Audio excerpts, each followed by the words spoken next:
What's up, guys? This is Taking the Field with Stevie Mac, episode 33 of the podcast. I'm your host, Stephen MacDonald, and by now you guys all know the guy joining me for this episode. He's known as PLL Updates on Twitter, but we call him Phil Rothermich. Phil, how's it going? Doing great, man. Thanks so much for having me on the podcast. I love being here. It's always a lot of fun for me.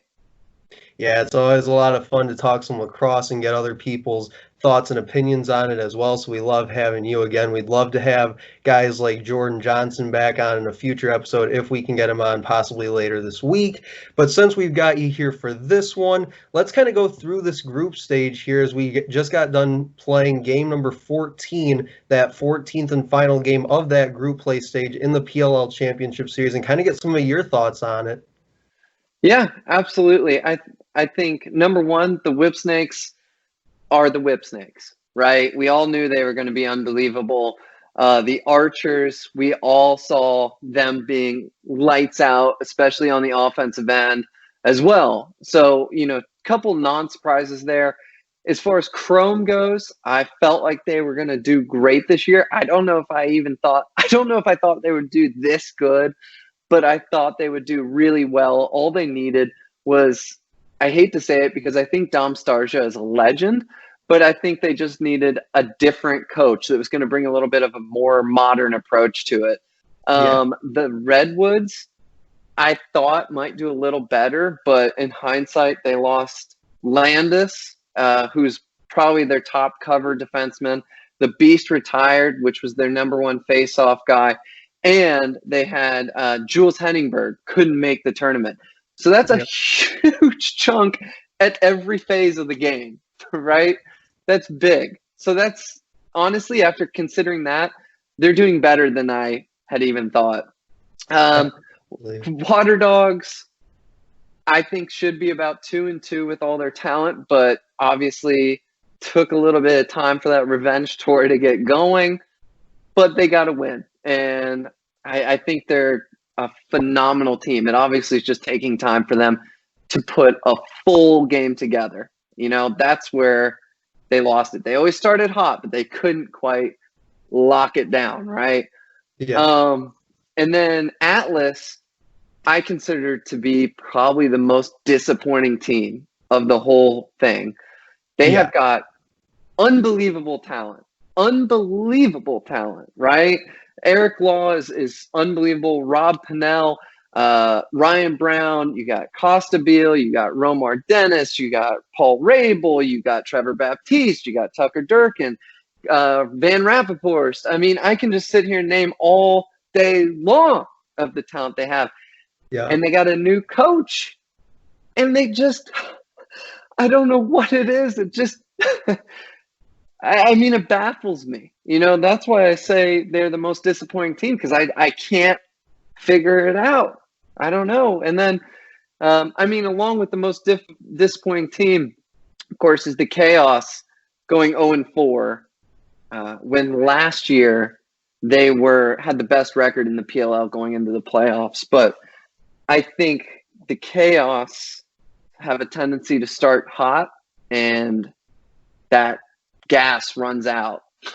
Right. So we saw it last year. Best record in the PLL. They get to the playoffs. They only have to win 1 out of 2 games to make it to the championship.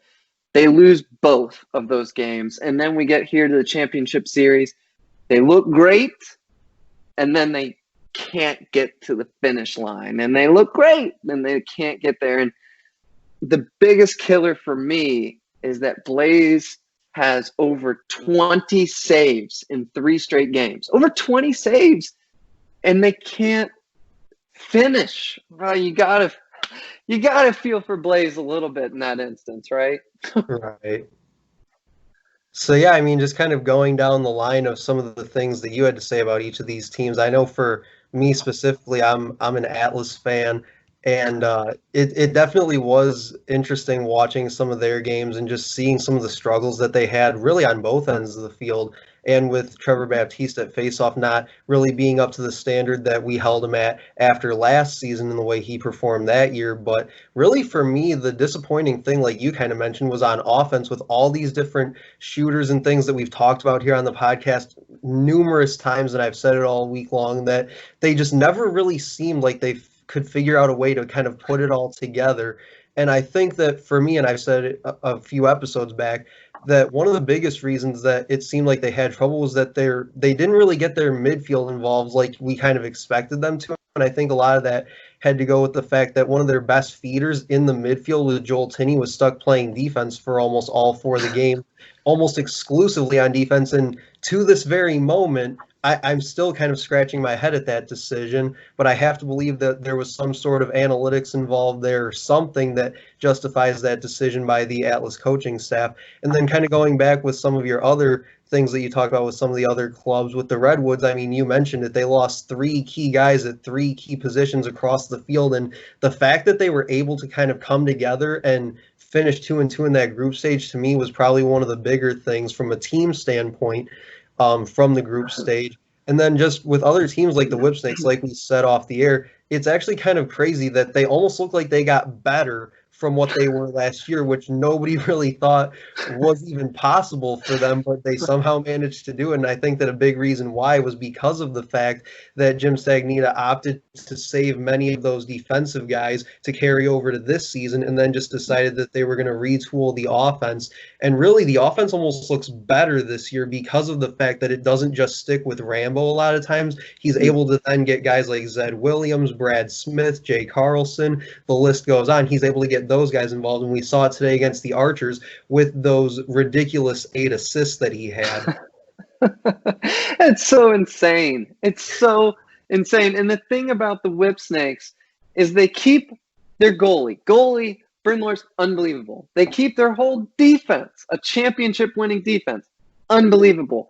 They've got, at this point, I would say, the best face-off guy in the world in Nardella. And not only that, I would put him in the MVP running. You know, he's just been a force, unstoppable.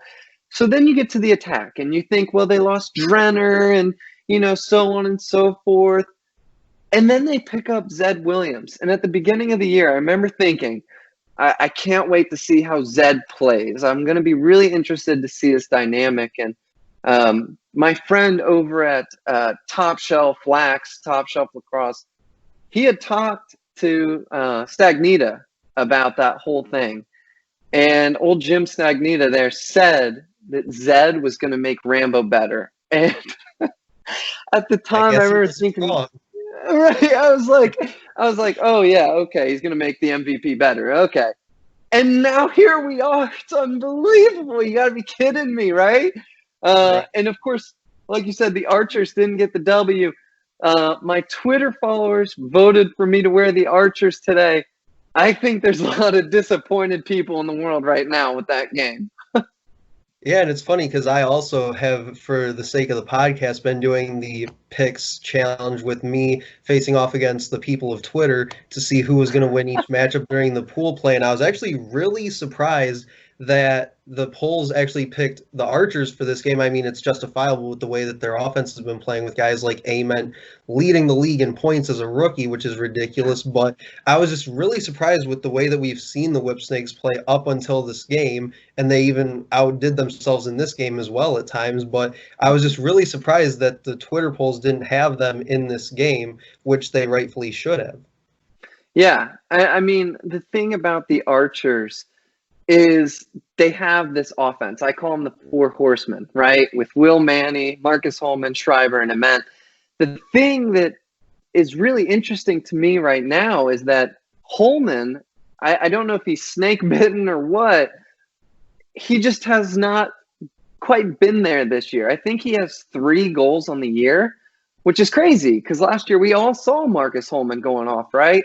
But this year it's like he just hasn't been that factor to be there. Will Manny's done well. Schreiber's been Tom Schreiber, right? But Holman is that missing piece, and Grant Ament has kind of picked up the slack there for him. But still, with what we were hoping for, I feel like we're missing a little bit of a piece of that.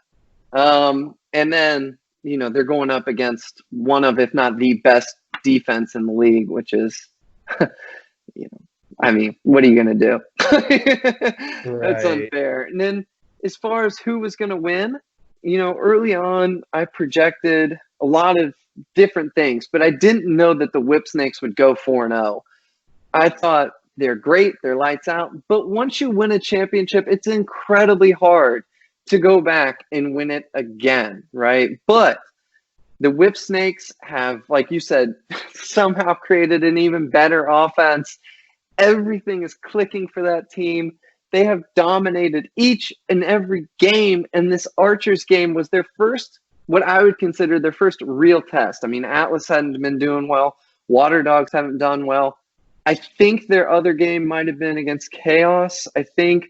But either way, another team that hadn't performed up to what we had hoped for. So this was it.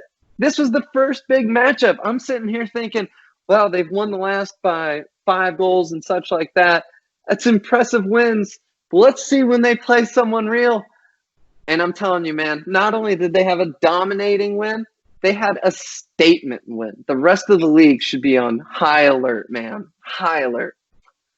Yeah, you just said it with that statement win. That absolutely wasn't. I was even sitting there watching it, and I just thought to myself, this is a preview of the championship game next Sunday. I Yep. mean, these two teams are by far above anybody else, the two best teams in the league, and we're going to see them playing again 1 week from today in that championship game.